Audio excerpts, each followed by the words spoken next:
इसलिए भगवान खूब जो है सोच विचार करके और लक्ष्मण को बोलते हैं, किमर्थम आगतोसि त्वम, लक्ष्मण कैसे आए तुम, सीता का त्याग करके आ गए।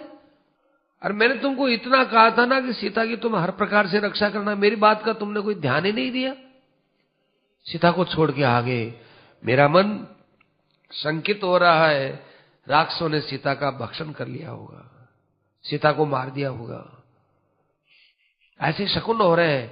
कुछ ऐसा लगता है आश्रम में सीता नहीं मिलेगी, क्या बात है, तुम उदास भी हो, संशय में भी पड़े हुए हो, सीता को छोड़ के भी आगे, क्या कोई विशेष बात हो गई लक्ष्मण? लक्ष्मण जी के टप टप आंसू गिरने लग गए। बोलो लक्ष्मण क्या बात है? लक्ष्मण जी रोते रोते कहते हैं, आपका स्वर जब हम दोनों ने सुना, लक्ष्मण त्राहि माम, मैं तो जानता था कि उस राक्षस के स्वर है, लेकिन सीता उसको आप ही का वास्तविक स्वर मानने लगी। मैंने बार बार कहा कि देवी राक्षस भाषितम, ये सब राक्षस की आवाज है, न इदम रामस्य वचनम, ये राम के वचन नहीं है, तुम जो है शोक मत करो। पर वो मानी नहीं, और फिर जो है वो बहुत भयभीत हो गई। और उसके बाद जो मुझे शब्द कहे हैं वो मैं मुख से नहीं कह सकता हूं, ऐसे मुझे अपशब्द कहे, मैंने तो कान बंद कर लिए और मैं आपके पास आ गया। इतना कहकर लक्ष्मण जी राम जी से चिपट गए, रोने लग गए। भगवान ने कहा, लक्ष्मण तुमने उचित नहीं किया, स्त्री की बातों में आ गए।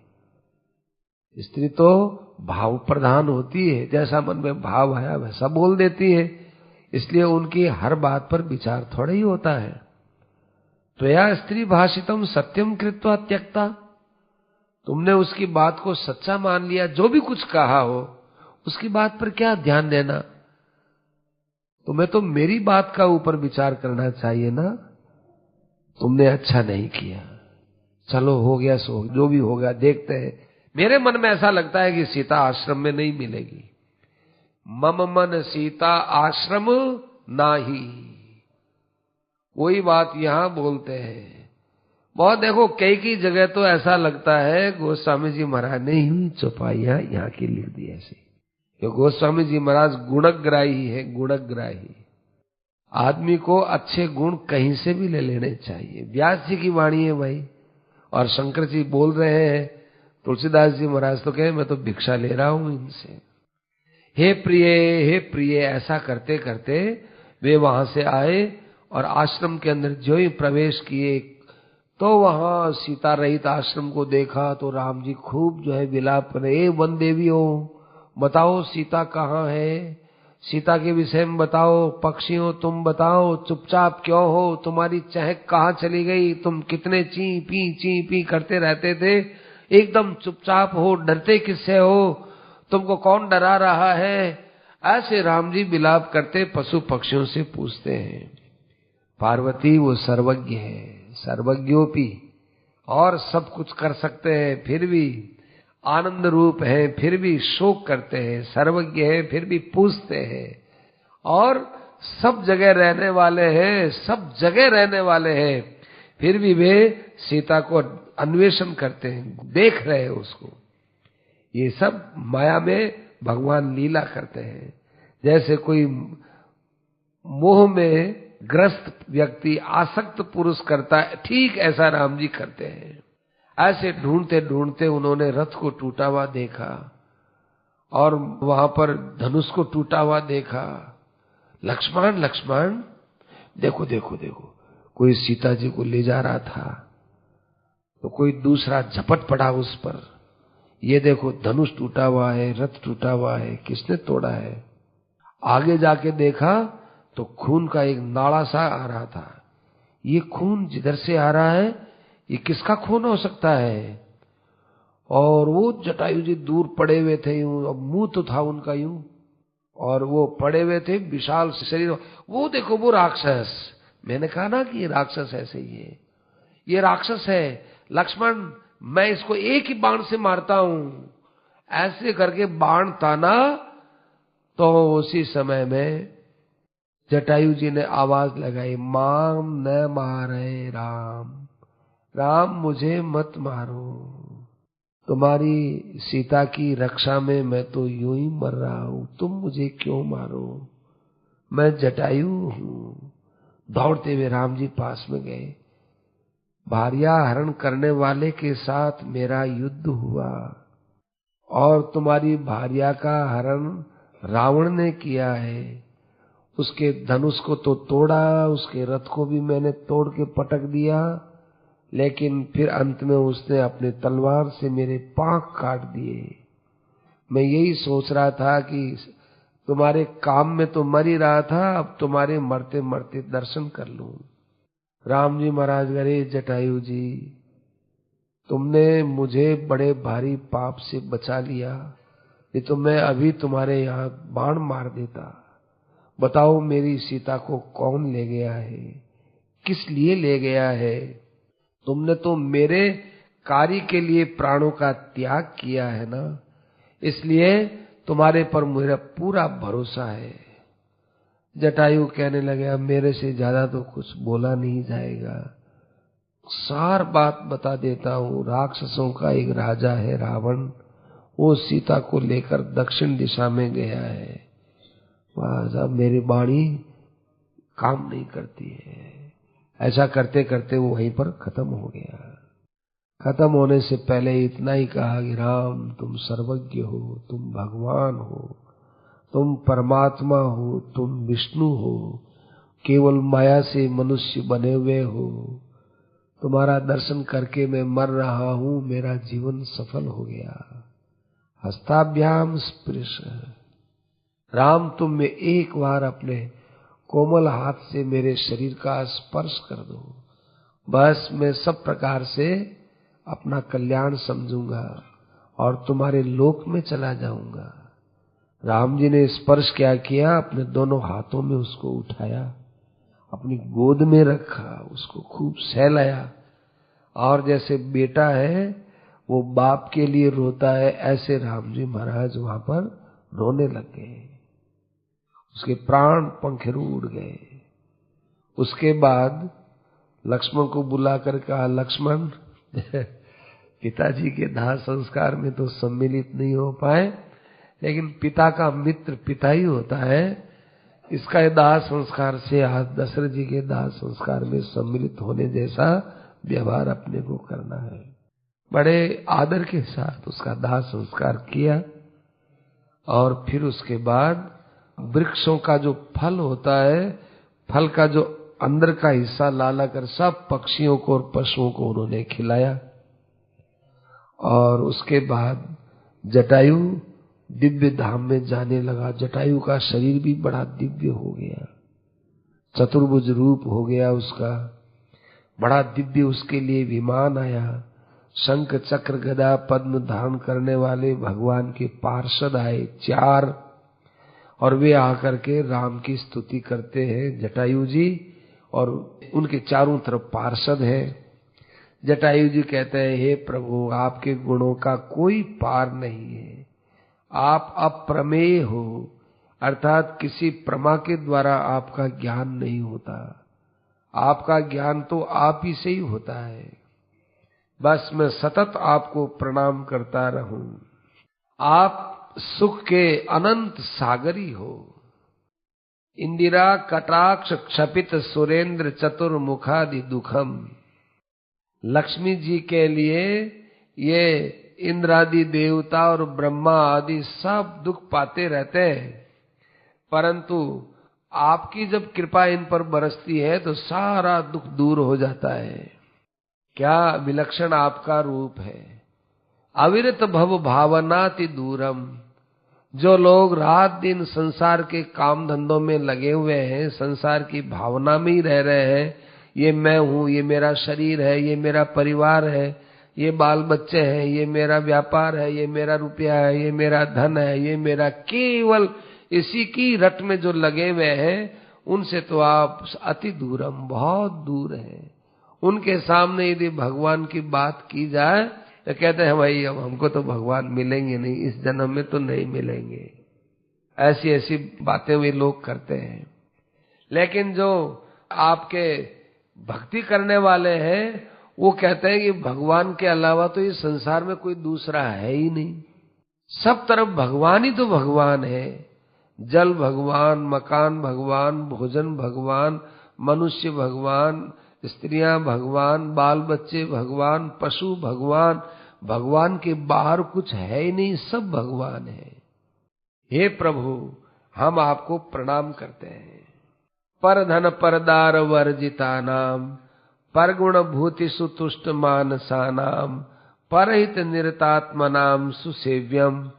देखो, जिस आदमी को दूसरे के धन पर और दूसरे की स्त्री पर किसी प्रकार की दृष्टि मलिन नहीं होती है और जो केवल अपने पास जो कुछ सामान है उसमें संतुष्ट रहने वाले हैं, ऐसे व्यक्तियों के द्वारा आपकी बड़ी सेवा होती है और ऐसे व्यक्तियों पर आप अपार कृपा करते हो। हे प्रभु, मैं आपकी शरण में आया हूँ। देखो, आप अपनी मुस्कुराहट के द्वारा सारी दुनिया का दुख दूर करने वाले हो, फिर भी लोग आपकी मुस्कुराहट को समझते ही नहीं है। हरि कमलज शंभु रूप भेदा त्वम, ब्रह्मा है तो आप, विष्णु है तो आप और शिव है तो आप। इतना ही नहीं, सामान्य कीट पतंग है वो भी मूलतः देखा जाए तो आप ही है, आपके अलावा कोई नहीं है। बस हे प्रभु, मैं आपकी शरण में हूँ, बस इसके अलावा मैं और कुछ नहीं चाहता हूँ। न बैकुंठ चाहता हूँ, न कोई लोक चाहता हूँ, न परलोक चाहता हूँ, बस केवल आपकी शरण चाहता हूँ। इस प्रकार से वो भगवान की शरण में यूं हाथ जोड़ रहे हैं। भगवान ने कहा, जाओ जाओ जटायु जी, आप हमारे परम पद को प्राप्त हो जाओ, और जो तुमने हमारी स्तुति गाई है, इस स्तुति को जो सुनेंगे वो सारूप्य को प्राप्त हो जाएंगे। जटायु जी वहां से चले गए। इति राघव भाषितम तदा श्रुतवान हर्ष समाकुलो द्विज, रघुनंदन साम्यमास्थितः प्रययौ ब्रह्म सुपूजितम पदम। फिर जो है वो भगवान जैसा रूप प्राप्त करके ब्रह्मा आदि से पूजित जो लोक है उस लोक में जाकर निवास करने लग गए। भगवान शंकर बोलते हैं कि सुनो पार्वती, अब जो है राम जी महाराज आगे गए सीता जी के खोज के लिए। तो चलते चलते एक विचित्र प्रकार का राक्षस दिखाई दिया। उस राक्षस के क्या था कि छाती के अंदर आंखें, छाती में ही उसका मुख था, उसका और मुख तो था नहीं, और 4 कोस में उसकी भुजाएं फैली रहती थी। उसका नाम था कबंध। वो कबंध था, वो यही इनके बीच बीच में ही जो भी कोई पशु पक्षी जीव जंतु आए बस उसको यूं लेता रहा, खाता रहता था वो, और कुछ जानता नहीं था। सर्व सत्व विहिंसक है, सब प्राणियों की हिंसा करने वाला था। राम जी महाराज अपने चल रहे थे, ऐसे उसके दोनों के दोनों राम और लक्ष्मण उनकी भुजाओं में आ गए। राम जी ने कहा, रे लक्ष्मण, बिना किसी कारण के पास में कोई राक्षस दिखाई भी नहीं दिया और ये देखो अपन किसी की भुजा में आ गए हैं।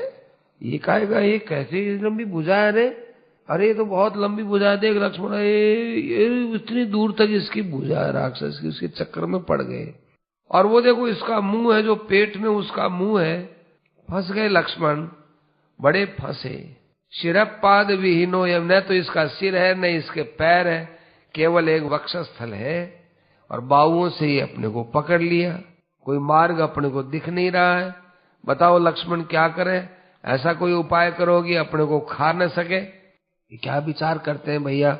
तलवार ले आओ, एक तलवार आप रखो, एक तलवार मेरे पास, तो एक भुजा आप काट दो, एक भुजा मैं काट देता हूँ। हाँ बिल्कुल ठीक है। तो राम जी ने तो क्या किया, उसकी दाहिनी भुजा काटी, लक्ष्मण ने उसकी बाईं भुजा काटी। अब वो दोनों भुजाएं काटी, तब उस राक्षस ने कहा, अरे आप दोनों कौन हो रे? भुजा कटने से मुझे बड़ा आनंद मिला है, मेरे दर्द नहीं हुआ है। कौन हो तुम? बाहुच्छेद को लोके दिवी देवेशु वाकुत है। कोई स्वर्ग का प्राणी मेरी भुजा नहीं काट सकता, पृथ्वी का प्राणी भी नहीं काट सकता, लेकिन भुजा काट दी, मैं निहाल हो गया। कौन हो बताओ तो सही। राम जी कहने लगे, अरे राक्षस राज, मैं अयोध्या नरेश महाराज दशरथ का पुत्र राम हूँ, मेरे साथ ये मेरा छोटा भाई लक्ष्मण है। हमारी एक स्त्री थी त्रिलोक सुंदरी, उसका नाम सीता था। कोई राक्षस उसको ले गया, उसको खोजने के लिए हम वन में आए थे। इतने में ही हम तो तुम्हारे भुजाओं के चक्कर में पड़ गए, तो हमने तुम्हारी भुजा को काट दिया। अब बताओ वो राक्षस कौन हो सकता है? राम? तुम राम हो? दशरथ नंदन राम हो? अरे मेरे पास आओ, थोड़ा मेरे पास आओ। मैं धन्य हो गया राम। मैं ये राक्षस देखा नहीं, कैसा कुरूप राक्षस। ये देखो मेरे पास क्या क्या खाई हुई चीजें पड़ी हुई है।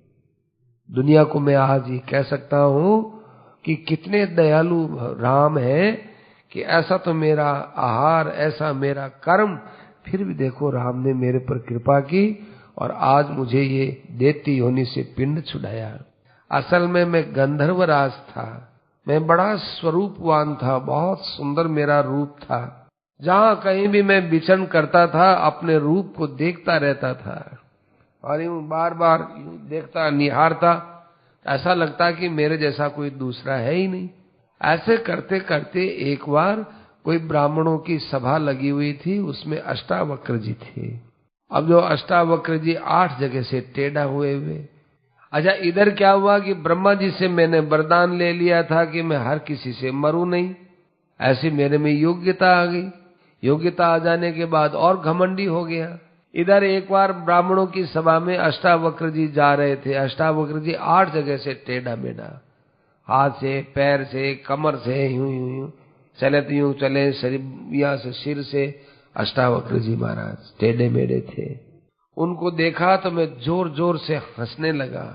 ये देखो, ये भी कोई शरीर होता है, ऐसा भी कोई होता है। ऐसे ऐसे मैं उनको जो है हंसने लगा। तब उन्होंने मुझे फटकारते हुए कहा, अच्छा राक्षस हो भाव, जाओ तुम राक्षस हो जाओ। तो मैंने कहा महाराज, गंधर्व से आप देवता बनाते, छोटा मोटा ही नीचा बनाते, इतना नीचा बना दिया राक्षस। कृपा करो महाराज, गलती के लिए क्षमा याचना करता हूं। तो भाई अब हो तो गया, लेकिन अब तुझे इस योनि में भगवान मिलेंगे। मैं बड़ा खुश हो गया। सुंदर शरीर लेके क्या करेंगे? राक्षस शरीर में यदि भगवान मिलते हो तो कोई बात नहीं है। देखो, कहीं कूड़े कचरे में पड़ा हुआ 5 करोड़ 10 करोड़ का यदि हीरा हो तो वो कूड़ा कचरा खराब लगता है क्या आदमी को? है कि इसमें 10 करोड़ का हीरा है। इतनी हर एक जो है प्लास्टिक की थैलियां, कूड़ा कचरा, सब कादा वेदा सब वहां पर पड़ा है। लेकिन जब मणि पर दृष्टि है ना कि यहाँ पर 5 करोड़ का हीरा पड़ा है, हीरे पर दृष्टि है, तो वो कूड़ा कचरा अच्छा मालूम देता है। यहाँ होगी, यहाँ पर वो देखो वो हीरा होगा, यहाँ हीरा हो, यहाँ हीरा होगा, हाँ इसको ढूंढो, इसको ढूंढो। कूड़े कचरे की गंदगी मालूम देती नहीं। वहां तो दृष्टि ही बस 5 करोड़ के 10 करोड़ के हीरे पर दृष्टि है। ऐसे ही जब राक्षस शरीर में आने की बात कही, कहा नहीं, त्रेता युग में भगवान अवतार लेंगे, दशरथ जी के बेटा बनेंगे, उस समय वो तुम्हारी भुजा काटेंगे, तुम्हारा कल्याण हो जाएगा। तो मैं तो सोचता ये योनि बड़ी अच्छी है, राक्षस योनि बड़ी अच्छी है जिसमें भगवान मिलते हो। तो आज मेरा ये अष्टावक्र का वरदान पूरा हो गया। आज आपके दर्शन कर रहे हैं महाराज। एक बार ऐसा हुआ कि देवराज इंद्र थे, वो इंद्र का मैंने अपमान कर दिया। तो इंद्र ने वहां पर अपने हाथ में घोटा लेकर, वज्र लेकर मेरे माथे पर यूं डाला, तो मेरा सिर था अंदर बैठ गया। ब्रह्मा जी ने मरने के लिए तो कहा ही नहीं था, वरदान दे दिया था मुझे, मरा तो नहीं, मेरा सिर इस थैले में चला गया, अंदर तो पोलाट होती, अंदर बैठ गया मेरा सिर। और मेरी भुजा लंबी चौड़ी कर दी, खाने पीने के लिए प्रबंध कर दिया और कहा कि भाई राम अवतार लेंगे तब इसका भुजा कट जाएगी। तो ये मेरा वरदान आज पूरा हो गया। आप सीता के लिए पूछते हैं तो इस शरीर से मैं नहीं बता सकता हूं। आप खड्डा खोदिए, पहले खड्डा खोद करके और उस खड्डे के अंदर आप मुझे डाल दीजिए और फिर मेरे आग लगाइए। उस आग में जलने के बाद फिर मैं दूसरे शरीर में आऊंगा, तब जो है मैं आपको सीता के विषय में बताऊंगा। भगवान ने कहा अच्छी बात है भाई। लक्ष्मण जी ने खड्डा बनाया, खड्डे के अंदर लकड़ियां डाल दी, लकड़ियां डालकर उनको जलाया और उसके अंदर इसका शरीर डाल दिया। शरीर डालने के बाद अब उसके अंदर से एक दिव्याति दिव्य कामदेव के समान सुंदर शरीर वाला ये गंधर्व प्रकट हुआ। प्रकट होकर के बड़ी भक्ति से वो भगवान की स्तुति करने लगा। कहने लगा, प्रभु आज मेरा मन आपकी स्तुति के बाहर कहीं जाता ही नहीं है। आप अवांग मनोगोचर हैं। संसार में जो सूक्ष्म से सूक्ष्म होता है वो आप हैं। देखो, जो सूक्ष्म चीज होती है ना, वही व्यापक होती है। 5 भूतों में आकाश सबसे सूक्ष्म है, इसलिए आकाश सब में व्यापक है। और आकाश से भी सूक्ष्म प्रकृति होती है, प्रकृति से भी सूक्ष्म परब्रह्म परमात्मा होते हैं। तो आप वाणी के विषय नहीं है। और तत्कथम त्वाम विजानीयात, इसलिए हर आदमी हर प्राणी आपको कैसे जान सकता है। जैसे ये हाथ है, इसे ये मकान पकड़ लो साहब, ये मकान मुट्ठी में ले लो। अरे मकान को मुट्ठी में कैसे लेंगे, मकान तो है बड़ा, इसकी छत कितनी बड़ी है, हमारी मुट्ठी तो इतनी सी, कैसे ले लेंगे। ये डेस्क है, इसको आप मुट्ठी में पकड़ लो, नहीं पकड़ सकते। ऐसे ही इसको कैसे पकड़े। ऐसे ही मन बुद्धि वाणी तो बहुत छोटी है, आप बहुत व्यापक हो महाराज। ये जीव नाम क्यों पड़ता है कि बुद्धि में जो चेतन का आभास होता है उसका नाम जीव है। देखो, कोई आदमी बाहर कांच के द्वारा यहाँ चिल्का डाले, कहेंगे सूर्य है, कि सूर्य नहीं है, ये तो कांच में पड़ा हुआ सूर्य का चिल्का है, वो यहाँ आ रहा है। ऐसे ही बुद्धि के अंदर जो चेतन का आभास पड़ता है वही वास्तव में जीव कहलाता है। और जब वो आभास खत्म हो जाता है तब वो एक प्रकाश सूर्य का सूर्य रहता है। इसी प्रकार से आप रहते हो महाराज। आप मन बुद्धि आदि के सबके साक्षी हो। आप ही जो है, ये रसातल है तो ये क्या आप ही की पगतली है, ये रसातल आपकी पगतली है। पृथ्वी है, ये अतल है। और आकाश है, ये आपकी नाभि है। और ये गर्दन है, ये गर्दन ये महरलोक है, या मुख है ये जनलोक है, ये जो ललाट है ये तपोलोक है, और ये जो मूर्धन्य भाग है ये सत्यलोक ब्रह्मलोक कहलाता है। ये सब आप ही का शरीर है संसार। और ये माया क्या है, आप जो हंसते हैं आपकी हंसी ही माया है। धर्म आपके सामने रहता है, अधर्म पीठ में रहता है। रात और दिन है, ये क्या है, ये आपकी पलकें हैं, पलकें, रात दिन। एक दिन होता है तब आपकी आंख खुलती है, रात होती है आंख बंद होती है, आंख खुलती बंद होती है। जितने वृक्ष हैं ये आपके रोमावलियां हैं।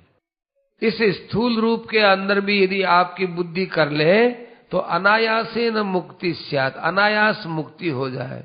और फिर यदि किसी एक स्वरूप में ध्यान करके उसमें प्रेम कर ले, फिर तो कहना ही क्या है, तब तो वो आप ही के रूप वाला हो जाता है। क्या सुंदर आपका रूप है, धनुष बाण धारण किए हुए। और जिसमें भी आप सीता जी का खोज करते हैं, सीता जी के लिए रोते हैं, उस समय तो आपका रूप और ही सुंदर लगता है। देखो, रोने वाला कभी सुंदर होता है? बहुत भद्दा लगता है रोने वाला। एक बुढ़ा आदमी रो रहा था, इतना भद्दा लग रहा था वो बूढ़ा आदमी। अब क्या ही रोए भाई, बूढ़ो हो गया तो रो किए तो होठ हुआ, ये दांत हाको नहीं, बहुत भद्दो लगे। एक आदमी भगवान के लिए रोता है, बहुत अच्छा लगता है, श्रद्धा होती है, चर्चा करते हैं लोग, अजी उसकी क्या करना जी, वो तो भगवान का नाम लेते लेते रोता है। और कोई बेटे के लिए रोए, कोई बाप के लिए रोए, कोई परिवार के लिए रोए तो भद्दा लगता है। हमारे जो है भक्त लोग क्या बात बोलते हैं कि महाराज आप सीता जी को जब खोजते हैं उस समय बड़े अच्छे लगते हैं, ऐसा रूप मेरे अंदर बैठ जाए। सीता जी को आप खोजते हैं ना, शोक में बैठे हुए आप, वो रूप मेरे अंदर बैठना चाहिए। और सर्वज्ञ शंकर भगवान पार्वती के सहित अपने मन में आप ही को धारण करते हैं। और लोगों को वे काशी में बैठे हुए तारक मंत्र सुनाते रहते हैं। काशी में जो आदमी मरता है ना, उसके कान यूं ऊंचा होता है, और कहीं मरने नहीं, काशी में मरता कान ऊंचे होते हैं। इसीलिए काशी के अंदर लोग काशी के आसपास भी लाद करके काशी में ही जलाते हैं, क्योंकि मरने वाले को वहां पर भगवान शंकर राम मंत्र का उपदेश देते हैं। कहते हैं काशी में मरने से मुक्ति होती है। लिखा तो यही, काश्याम मरणान मुक्ति ही, काशी में मरने से मुक्ति होती है। तो क्या उसके कर्मों का क्या होता है कि भाई वहां कर्मों का ये होता है कि काशी करोत होती थी पहले, वहां पर भैरव यातना होती है। वो थोड़ी देर के लिए उसकी यातना इतनी भयंकर होती है, असह्य होती है। बस वो इतनी यातना हो गई थोड़ी देर के लिए, फिर मुक्ति है, ऐसा लोग मानते। अब तो काशी क्रोध बंद हो गया, अस्तु। लेकिन सेठ जी जयदयाल जी गोविंदगा जी कहते थे कि ऐसी जो शास्त्रों में मुक्ति आती है, वो मुक्ति के लिए अपने को प्रयास नहीं करना चाहिए। अपने को तो भगवान से प्रेम पूर्वक मुक्ति लेनी चाहिए, प्रेम पूर्वक। काशी में मरने से मुक्ति होती है, ये तो सदावर्त का अन्न है। अब देखो, जिनके पास पैसा है, जो रात दिन कमाने वाले हैं, अच्छे जिनकी हैसियत है, वो सदावर्त में अन्न नहीं खाएंगे, भोजन नहीं करेंगे। कहे भाई मने राम जी पैसा दे रखा है, मेट फोगट को क्या खावा, मैं भाई पैसा दे ले, पैसा दिया, भोजन कर लिया, बस ठीक है, पैसा माने दिया है। तो जैसे धनवान आदमी, परिश्रमी आदमी, उद्यमी आदमी अपने अन्न के लिए अपना पैसा खर्च करके खाना उचित मानता है, ऐसे ही अच्छे जो भगवान के भक्त होते हैं, वो भगवान के साथ प्रेम करके मुक्ति चाहते हैं, प्रेम करें। और तो ऊंचे भक्त होते हैं, वो तो कहते हैं हमें मुक्ति भी नहीं चाहिए, हमें तो भगवान का प्रेम ही चाहिए, हमें मुक्ति नहीं चाहिए। और जो यूं मुक्ति दो, हमको मुक्ति दो, और हम तो काशी में जाके मरेंगे, मुक्ति दो, और साधन भजन करते नहीं, साधन भजन करते नहीं, और सोचते हैं कि शास्त्र में लिखा है काशी में मरने से मुक्ति हो जाएगी, चलो अपन तो काशी में मर जाओ। तो ये क्या है? ये सदावर्त का अन्न है, ये सदावर्त का अन्न। बिना साधन भजन किए हुए मुक्ति चाहते हैं, ये मंगतापना है। सेठ जिनका है, ये पढ़ा है ये सेठ जी के लेख में, ये तो एक तरह से मंगतापना है।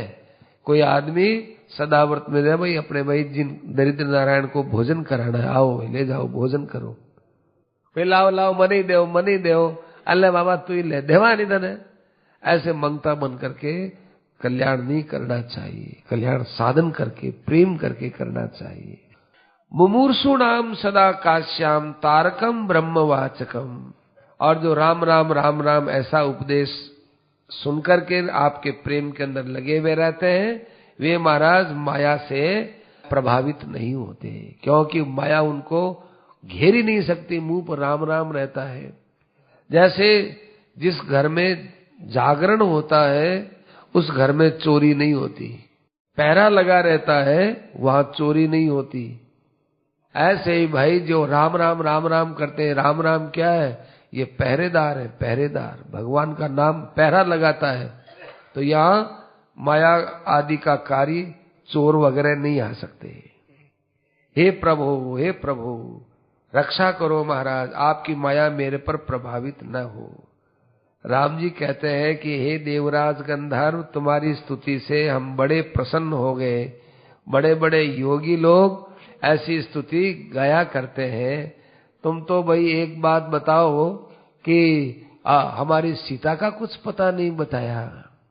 वो कहता है महाराज, आप योगियों के हृदय में रहने वाले भावों को जानने वाले हैं, और सीता को आप नहीं जानते, लीला है आपकी।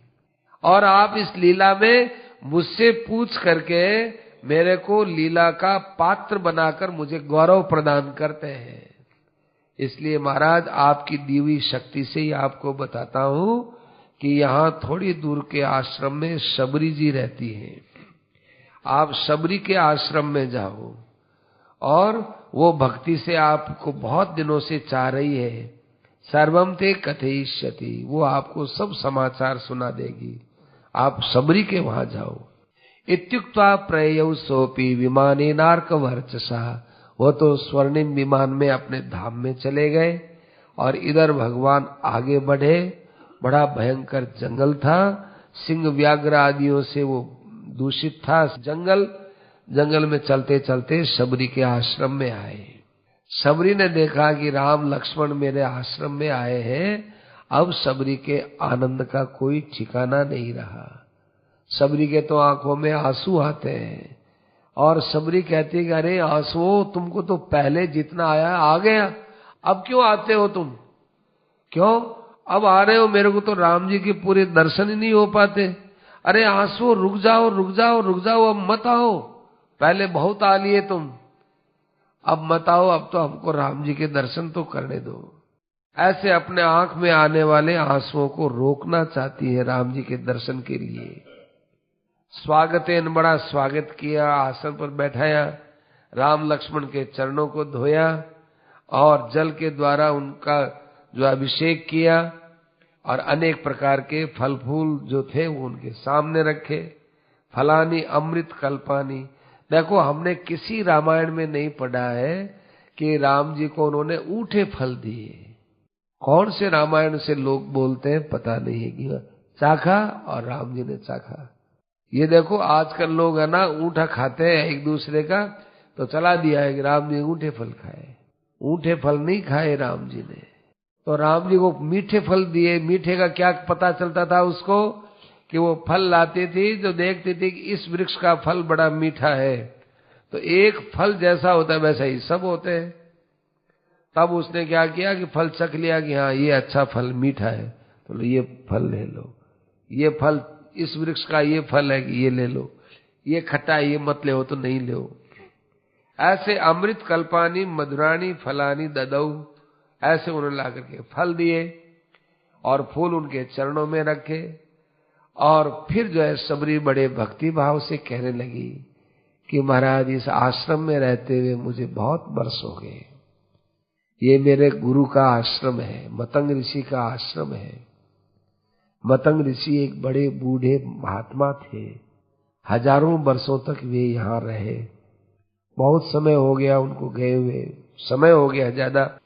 मैं जब उनके यहाँ आई, सेवा करने लगी, तब उन्होंने मुझे कहा कि देख सबरी, तुम यहीं रहना, मेरा तो शरीर अब जा रहा है, तुम इसी आश्रम में रहना और यहीं पर राम और लक्ष्मण इस आश्रम में आएंगे, क्योंकि राक्षसों के वध के लिए ब्रह्मा जी ने भगवान नारायण से प्रार्थना की है और वे ही दशरथ जी के यहाँ पुत्र बन करके आएंगे। और जब वो चित्रकूट पर आप थे ना, उस समय उन्होंने कहा कि अब वो आ गए हैं, चित्रकूट में रह रहे हैं, अब मेरा तो समय पूरा हो गया, मैं तो जा रहा हूँ, अब वो यहाँ आएंगे, तब तक तुमको यहीं रहना है। दृष्टैव राघवम दग्ध्वा देहम यास्यसि तत्पदम, जब राम जी के दर्शन कर लो ना, फिर उसके बाद तुम अपना शरीर यहाँ रखना मत, तुम अपना शरीर जो है भस्म कर लेना। तो मैं तो रात दिन आपका ध्यान करती थी, गुरु वचनों में मेरा पूर्ण विश्वास था, आज आपके दर्शन हो गए। तब संदर्शनम रामे गुरु नाम अपिन में नहीं, मेरे गुरुजनों को आपके दर्शन नहीं हुए, मुझे दर्शन हुए। इसका अर्थ क्या है कि गुरुओं की कृपा होती है, वो गुरु से भी बढ़कर होती है। ध्यान देना, गुरु जो कृपा करते हैं, ऐसे ही माँ की कृपा होती है, वो माँ से बढ़कर होती है। पिता की कृपा होती है, पिता से बढ़कर होती है। ऐसे ही भगवान से बढ़कर भगवान की कृपा होती है। इसलिए भगवान के दर्शनों की अपेक्षा भगवान की कृपा की चाहना करो, भगवान की कृपा मिले हमको, भगवान की कृपा मिले। तव संदर्शनम राम गुरुणाम अपि में नहीं, योसिन मूढ़ा प्रमेयात्मन ही न जाति समुद्भवा। मैं महाराज एक तो स्त्री, एक मूर्ख, एक शबर जाति में मैंने जन्म लिया, हीन जाति में, अतएव मेरे लिए आपके दर्शन हो गए। हे महाराज, मैं तो आपके दासों के दासों के दासों के दासों में 100 संख्या लगा दो, तब भी आपके यहाँ दर्शन का मुझे अधिकार नहीं है। फिर भी आपने जो मुझे इस प्रकार से दर्शन दिए हैं महाराज, मैं तो कुछ नहीं जानती हूँ, जानती नहीं कैसे स्तुति करूं, आपकी क्या बड़ाई करूं, कुछ पढ़ी लिखी नहीं, कुछ मैं जानती नहीं, कुछ नहीं जानती। देखो पूरे रामायण में एक शबरी ऐसी मिलेगी कि जिसने न राम के नेत्र का वर्णन किया है और न राम जी के मुखारविंद का वर्णन किया है, न कोई कानों का वर्णन किया है, न धनुष का वर्णन किया है, न राम के रूप का वर्णन, कुछ भी वर्णन नहीं किया। एक शबरी मिलेगी ऐसी कि महाराज मैं तो आपका कोई स्तोत्र नहीं जानती, मैं तो कोई वाक्य भी बनाना नहीं जानती। स्तोत्रम न जाने देवेश, किम करोमि, क्या करूं। अब आप खुद ही अपने स्वभाव से ही प्रसन्न हो जाइए, मेरे पास तो आपको प्रसन्न करने का कोई साधन नहीं है। राम जी महाराज कहने लगे, हे सबरी माई, देखो मैं कोई पुरुषों पर कृपा करता हूँ या स्त्रियों पर कृपा करता हूँ या ब्राह्मणों पर कृपा करता हूँ या साधुओं पर कृपा करता हूँ या मैं सन्यासियों पर कृपा करता हूँ, ऐसी बात नहीं है। मेरी भक्ति के लिए कोई शर्त नहीं है। मुझे यदि आप चाहते हो मेरे में भक्ति की जाए, इतना मात्र बहुत है। मेरे में भक्ति की जाए तो भक्ति ही मेरे प्रसन्नता का कारण है। कितना ही बड़ा यज्ञ कर दो, करोड़ों रुपए का दान कर दो, और कितनी ही आप तपस्याएं कर लो, कितना ही वेद की पुस्तकें पढ़ लो, और कितना ही दूसरे कर्म करो, यदि लोगों में भक्ति नहीं है तो मुझे तो वो प्रसन्नता का कोई कारण दिखता नहीं है। हे भामिनी, भक्ति कैसे पैदा होती है ये मैं तुमको बताता हूं। प्रथम भगति संतन कर संगा, ठीक ये बात लिखते हैं, सताम संगति रेवात्र साधनम प्रथमम स्मृतम। भक्ति प्राप्त करने का पहला साधन है संतों का संग किया जाए। संतों का संग का अर्थ क्या हुआ भाई? घर छोड़ करके साधुओं के पास फिरते रहे, इसका नाम नहीं है। वो जो बात कहते हैं, सिद्धांत कहते हैं, उसके अनुसार चलने का नाम सत्संग है। और दूसरी भक्ति क्या है? दूसरी रतिमम कथा प्रसंग, तो द्वितीयम मत कथालाप है। गोस्वामी जी महाराज ने कितना आदर किया है आध्यात्म रामायण का। जो नवधा भक्ति गोस्वामी जी ने लिखी है, वो नवधा भक्ति पूरी अध्यात्म रामायण में ज्यों की त्यों आती है। दूसरी है कि मेरी कथा सुने, कथा कहें, ये मेरी दूसरी भक्ति है। तृतीयम मद गुणे रणम, और तीसरी भक्ति है मेरे गुणों की चर्चा करना, मेरे गुणों की चर्चा करना, ये तीसरी भक्ति है। और चौथी भक्ति क्या है? गुरुपद पंकज सेवा, तीसरी भगवान, तीसरा नाम। देखो नाम दूसरा तीसरा चौथा कुछ भी दे दो, बात वही आती है। अच्छे अच्छे महापुरुष हैं, आचार्य लोग हैं, उनकी जो है पूजा करना।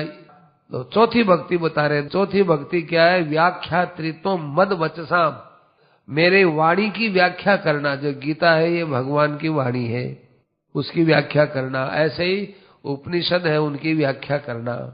तो व्याख्या त्रित्व मद वचसाम। और आचार्योपासनम भद्रे मद बुद्ध्या अमायया, और गुरुजनों की उपासना करना, उनकी सेवा करना निष्कपट भाव से, ये पांचवी भक्ति है। और छठी भक्ति क्या है? कि मेरी पूजा में निष्ठा रखना, यम नियम आदि का पालन करना, और मेरे मंत्र की उपासना करना, अर्थात हरदम मेरा नाम लेते रहना, ये सातवीं भक्ति होती है। और संपूर्ण प्राणियों में मेरा भाव रखना, और मद भक्तेषु अधिका, और उसमें जो मेरे जो भक्त होते हैं उन भक्तों में मेरे से विशेष आदर करना।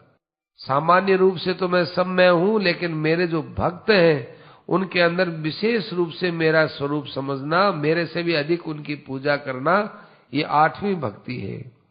और नौवीं भक्ति है तत्व का विचार करना। कई लोग कहते हैं कि ये तो ज्ञान की बात है, भगवान तो कहते हैं तो भक्ति है। नवमम तत्व विचारो मम, मेरे तत्व पर विचार करना, ये नौवीं भक्ति है। अब ये चाहे स्त्री हो, चाहे पुरुष हो, चाहे कोई क्यों न हो, हम इस विषय में कुछ भी नहीं देखते हैं, हम तो केवल अपनी भक्ति देखते हैं। और देखो जब मेरी भक्ति हो जाती है तो तत्वानुभूति अपने आप हो जाती है।